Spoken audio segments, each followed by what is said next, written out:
अगर आप 2024 की एमएनएस प्लस नीट की तैयारी कर रहे हैं तो बी पर्सोनिफाइड लेकर आया है B personified instant scholarship test. इस टेस्ट के थ्रू आप हमारे 2024 के बैचेस के अंदर अप टू 90% स्कॉलरशिप है, आप उसका जो फायदा है वहां पर उठा सकते हैं। स्कॉलरशिप टेस्ट के अंदर एनरोल करने के लिए डिस्क्रिप्शन बॉक्स में दिए गए गूगल फॉर्म को आपको फिलअप करना है एंड आपको हमारी तरफ से हमारी कॉल का वेट करना है। अगर आप 2024 की एमएनएस प्लस नीट की तैयारी कर रहे हैं तो बी पर्सोनिफाइड लेकर आया है B personified instant scholarship test. इस टेस्ट के थ्रू आप हमारे 2024 के बैचेस के अंदर अप टू 90% स्कॉलरशिप है, आप उसका जो फायदा है वहां पर उठा सकते हैं। स्कॉलरशिप टेस्ट के अंदर एनरोल करने के लिए डिस्क्रिप्शन बॉक्स में दिए गए गूगल फॉर्म को आपको फिलअप करना है एंड आपको हमारी तरफ से हमारी कॉल का वेट करना है।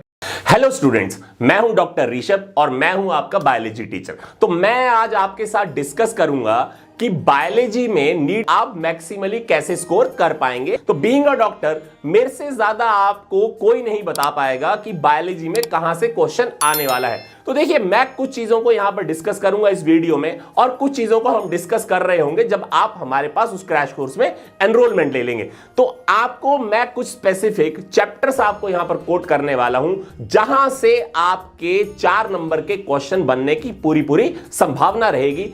तो उन्हीं चैप्टर्स को मैं आपको बता रहा हूं। देखिए, पहला चैप्टर आपको जो सबसे इंपॉर्टेंट रहेगा वो है आपके पास एनिमल टिश्यू। अब देखिए, अगर आप एनटी की वेबसाइट के ऊपर जाएंगे और नीट 2023 का इस पर्टिकुलर जो आपका प्रोस्पेक्टस है उसको देखेंगे तो आपको यह ध्यान देना पड़ेगा कि वहां पर स्ट्रक्चरल ऑर्गेनाइजेशन इन एनिमल में एक particular topic that is the animal tissue जो है वो स्पेसिफिकली अंकित किया गया है। एक चीज पे ध्यान दीजिए, एनिमल टिश्यू सिर्फ आपके पास उस चैप्टर से रिलेट नहीं करता है, ये पूरी की पूरी ह्यूमन फिजियोलॉजी से रिलेट करता है। इसीलिए मैक्सिमम चांसेस हैं कि एनिमल टिश्यू से आपको टोटल ह्यूमन फिजियोलॉजी से 4 to 6 क्वेश्चन या 5 to 6 क्वेश्चन जो है आपको वहां पर देखने को मिल सकते हैं। तो देखिए, अगर नॉर्मली भी लेकर चलिए कि on an average 5 to 6 question आते हैं तो आप ये मानकर चलो कि टोटल मिलाकर आपके पास 24 मार्क्स आपने एक ही चैप्टर से कर लिए। देखिए, बहुत जरूरी है, 24 मार्क्स कम नहीं होते हैं, बहुत ज्यादा मार्क्स होते हैं। अब दूसरा सेकंड चैप्टर जो बहुत इंपॉर्टेंट रहेगा वो है आपके पास रिप्रोडक्शन। ठीक है, अब रिप्रोडक्शन चाहे आप प्लांट से रिलेट कर लीजिए, चाहे आप एनिमल से रिलेट कर लीजिए, चाहे आप ह्यूमन बीइंग से रिलेट कर लीजिए, हम तीनों के बारे में अगर बात करें तो आपको रिप्रोडक्शन के चैप्टर से ऑलमोस्ट 7 to 10 क्वेश्चन देखने को मिल सकते हैं। अब 7 to 10 क्वेश्चन का मतलब है कि आपके ऑलमोस्ट 30 to 40 मार्क्स आपके पास इस रिप्रोडक्शन से ही रिलेट कर जाएंगे। अब देखिए, अगर मैं रिप्रोडक्शन इन ह्यूमन बीइंग को थोड़ा सा इलेबोरेट कर दूं और इसमें एक चैप्टर और जोड़ दूं जिसको तीसरे नंबर पर हम लिख देते हैं, वो है आपके पास रिप्रोडक्टिव हेल्थ। तो रिप्रोडक्टिव हेल्थ को अगर मैं इंक्लूड कर दूं तो आपको यह समझ आएगा कि आपके पास रिप्रोडक्टिव हेल्थ से 3 to 4 क्वेश्चन आपके पास पूछने की पूरी उम्मीद रहेगी। तो आप ऐड कर लीजिए कि ऑलमोस्ट 16 मार्क्स और आप यहां से ला पाएंगे। देखिए, 3 ही चैप्टर को अगर आप कोट कर लें तो ऑलमोस्ट आप 100 मार्क्स रीच कर जाएंगे। सिर्फ 3 चैप्टर अगर आपके अच्छे से हो गए तो 100 मार्क्स आना पूरी तरह से संभावना रही। अब एक चैप्टर को मैं और ऐड कर देता हूं जो कहीं ना कहीं रिप्रोडक्शन से रिलेट करता है और उस चैप्टर को कहीं ना कहीं कंबाइन कर एक और चैप्टर से आपको क्वेश्चन पूछे जा सकते हैं। वो है आपके पास एंडोक्रीन सिस्टम।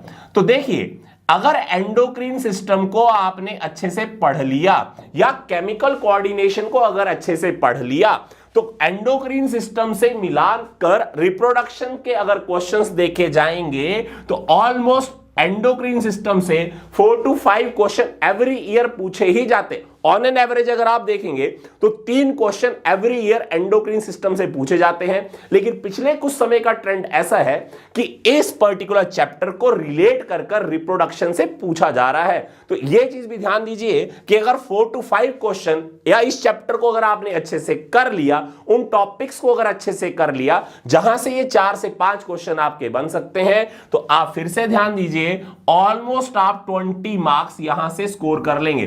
तो देखिए, आपने टोटल मिलाकर किए तो 4 ही चैप्टर कवर, लेकिन 4 चैप्टर को कवर करने पर आपके जो टोटल मार्क्स आ सकते हैं वो 100 मार्क्स हैं। आप कहीं भी जाइए, आपको ये चीजें कोई नहीं बताएगा कि इंटर रिलेटेड क्वेश्चंस आज की डेट का एक ट्रेंड हो गया है। आपको स्पेसिफिकली एक ही चैप्टर से क्वेश्चन नहीं पूछा जाता है, बहुत सारे चैप्टर्स के बहुत सारे टॉपिक्स को कंबाइन कर क्वेश्चन पूछे जाते हैं। अब एक तो बात ये रही, देखिए 100 मार्क्स तो आप इसी से ले आएंगे।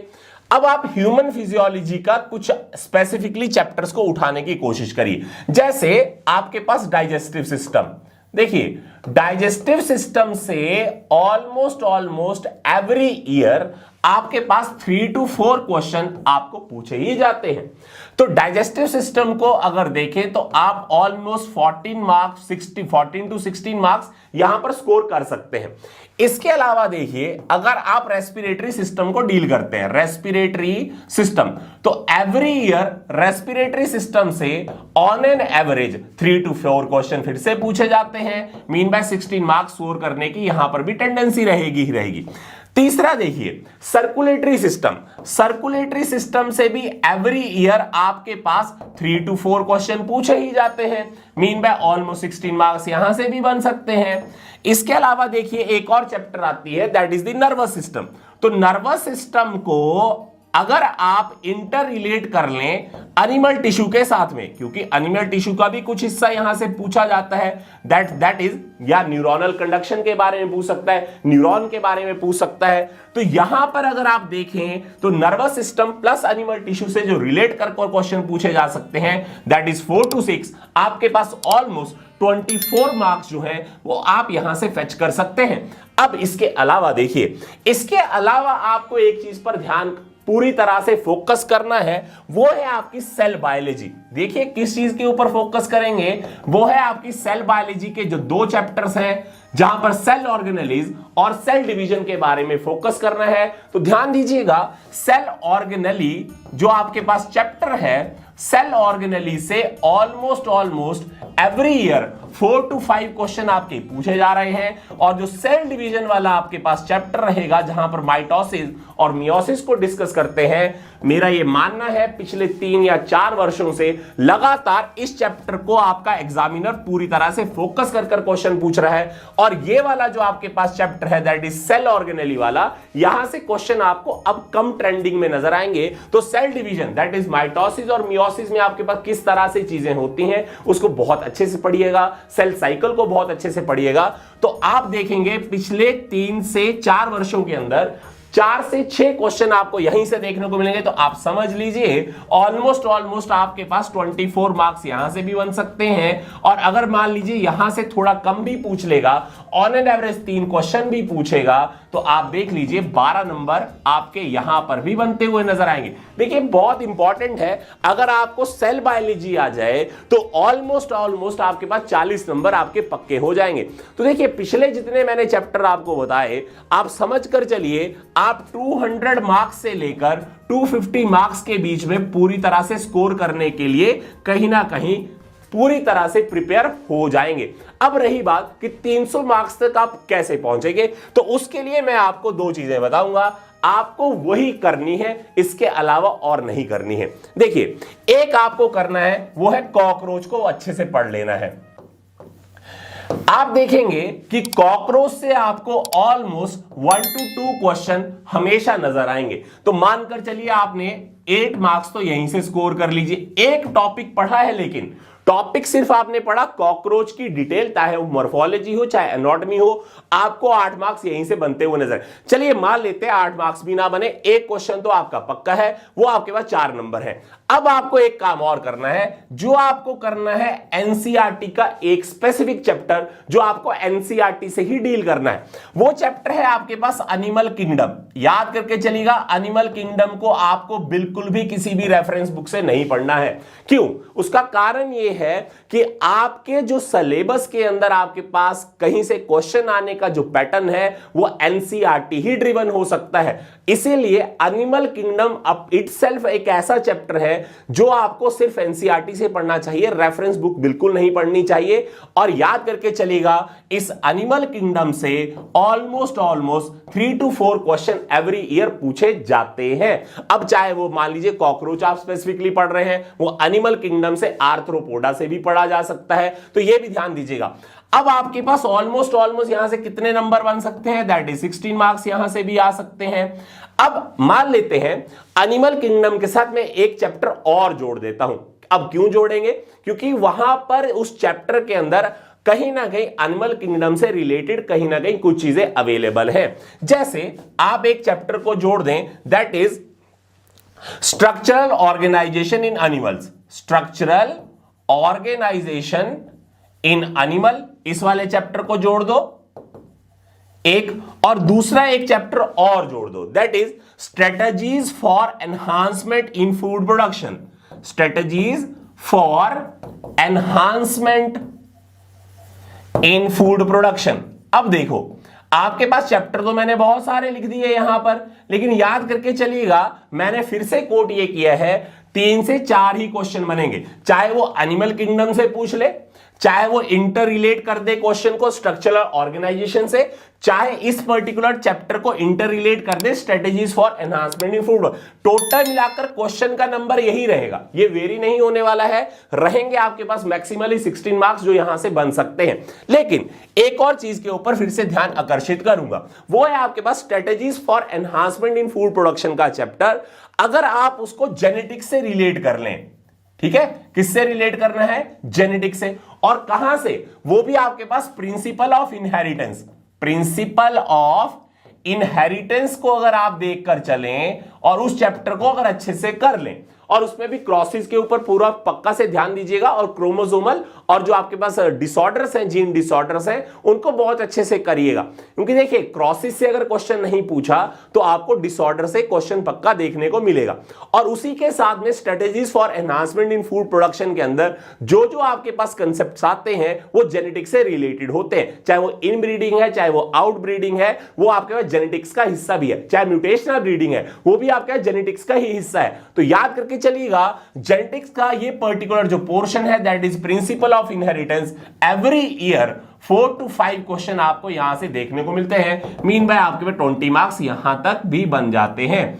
अब लास्ट बच जाती है, अगर आप सोच लीजिए कि आपने बॉटनी को पूरी तरह से छुआ भी नहीं, पूरी तरह से किया भी नहीं, तो भी मेरा मानना है कि आपके 250 to 300 मार्क्स कहीं ना कहीं आप स्कोर कर पाएंगे। सिर्फ आपको एक काम करना है, जो आपका बॉटनी का पोर्शन है वहां से एक चीज को पक्का से कर जाइएगा, वो है इकोलॉजी। तो इकोलॉजी के आपके पास 3 to 4 चैप्टर जो आपके पास अवेलेबल हैं उनको बहुत अच्छे से पढ़िएगा, क्योंकि वहां से डायरेक्ट आपको क्वेश्चन मिलेंगे। और फिर से मेरा मानना है कि आपको रेफरेंस बुक से बिल्कुल नहीं पढ़ना चाहिए। इकोलॉजी के जितने भी चैप्टर हैं वो एनसीईआरटी से पढ़िए, और as such line by line वो सारी चीजें याद करने की कोशिश करिए, क्योंकि वहीं से आपको क्वेश्चन फ्रेम होता हुआ नजर।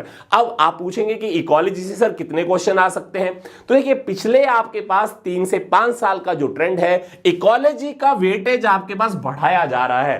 तो देखने को यह नजर आया है कि 10 to 12 क्वेश्चन इटसेल्फ इकोलॉजी से पूछे जा सकते हैं। और अगर इकोलॉजी को कहीं ना कहीं जेनेटिक्स से रिलेट कर दें या strategies for enhancement in food production से रिलेट कर लें, तो आपको यह भी हो सकता है कि मैक्सिमली 15 क्वेश्चन इन 4 चैप्टर से ही आ जाए। तो याद करके चलेगा 15 multiply by 4 that is equal to 60 marks maximally आप यहां से फेच कर सकते हैं। अगर वो भी ना कर पाए तो भी आप ये मानकर चलिए कि 40 मार्क्स आपको ये इकोलॉजी ही दे जाएगी।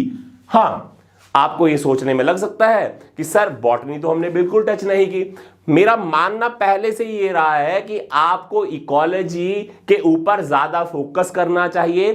प्लांट फिजियोलॉजी को अगर आप पढ़ सकते हैं तो आप प्लांट फिजियोलॉजी के जो चैप्टर्स हैं उनको पढ़िए, क्योंकि प्लांट फिजियोलॉजी से भी ऑलमोस्ट आप समझ लें कि 8 to 10 क्वेश्चन पूछे जा सकते हैं, लेकिन मेरा मानना यह है कि वहां पर बहुत सारा टाइम अभी डिवोट करना शायद पॉसिबल ना हो, क्योंकि फिर से वो चीज क्रैम आउट करने की होगी। और जहां कॉन्सेप्ट आपका स्ट्रांग बन सकता है और आप कहीं ना कहीं क्वेश्चंस को ज्यादा बेटर अटेम्प्ट कर सकते हैं, वो ज़ूलॉजी का एस्पेक्ट है। तो ज़ूलॉजी को अच्छे से डील करिए, इकोलॉजी को अच्छे से डील करिए, एनिमल किंगडम को अच्छे से डील करिए, जेनेटिक्स के पहले चैप्टर को अच्छे से डील करिए। और एक काम आपको जो आखिरी में करना है, जो कोई भी नहीं आपको बताएगा, वो ये है कि आपको जो नीट 2023 का क्रैश कोर्स हम दे रहे हैं वो फ्री ऑफ कॉस्ट दे रहे हैं। आप उसमें आइए, यहां डिस्क्रिप्शन बॉक्स के अंदर वो लिंक अवेलेबल है, आप उसको क्लिक करिए और अभी ही उस बैच में एनरोल कर लीजिए। क्योंकि देखिए, मैं वहां पर बायोलॉजी आपको स्वयं पढ़ा रहा हूं और जो इंपॉर्टेंट चीजें हैं वो आपको बता रहा हूं।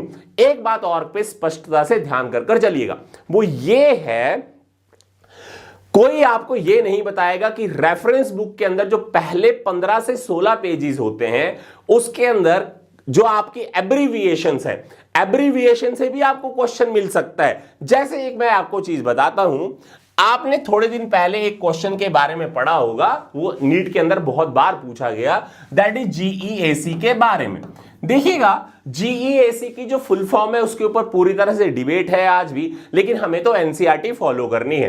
तो एनसीईआरटी के अकॉर्डिंगली ये है genetic engineering approval committee, genetic engineering approval committee, जबकि इसका जो कोर नेम है वो है आपके पास जेनेटिक इंजीनियरिंग अप्रेजल कमेटी। क्योंकि आप अगर इनकी वेबसाइट भी देखेंगे तो वेबसाइट के ऊपर भी जेनेटिक इंजीनियरिंग अप्रेजल कमेटी लिखा है। लेकिन कारण ये है कि हम वो आंसर नहीं कर सकते, क्योंकि आपकी एनसीईआरटी की जो लाइंस होंगी हमें एज सच ही आंसर करनी।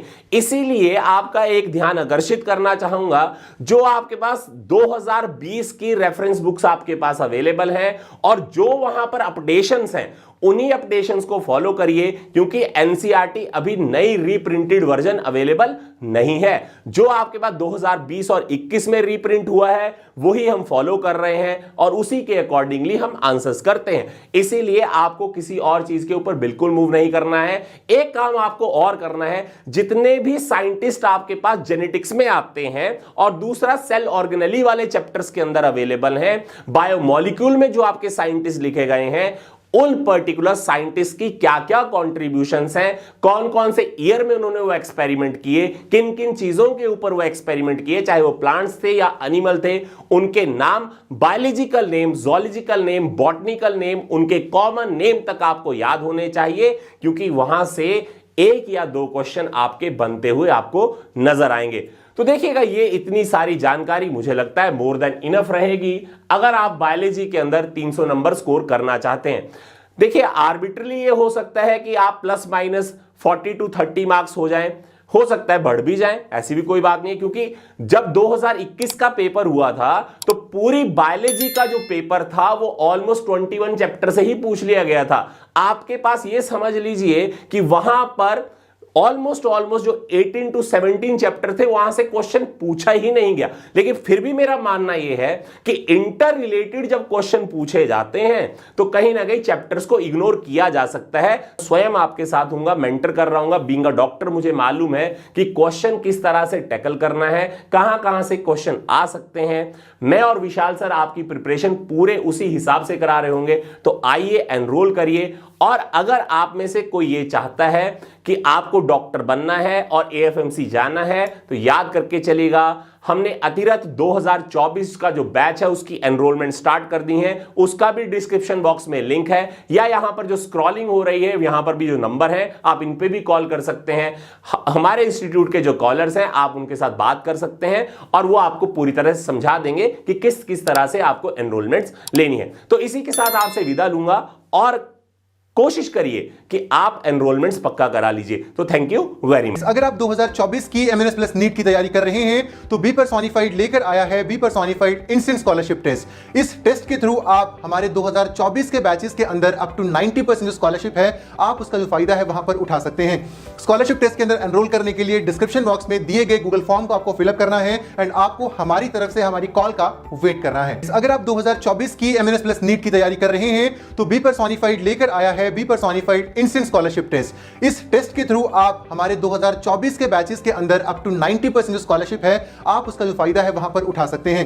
स्कॉलरशिप टेस्ट के अंदर एनरोल करने के लिए डिस्क्रिप्शन बॉक्स में दिए गए गूगल फॉर्म को आपको फिलअप करना है एंड आपको हमारी तरफ से हमारी कॉल का वेट करना है।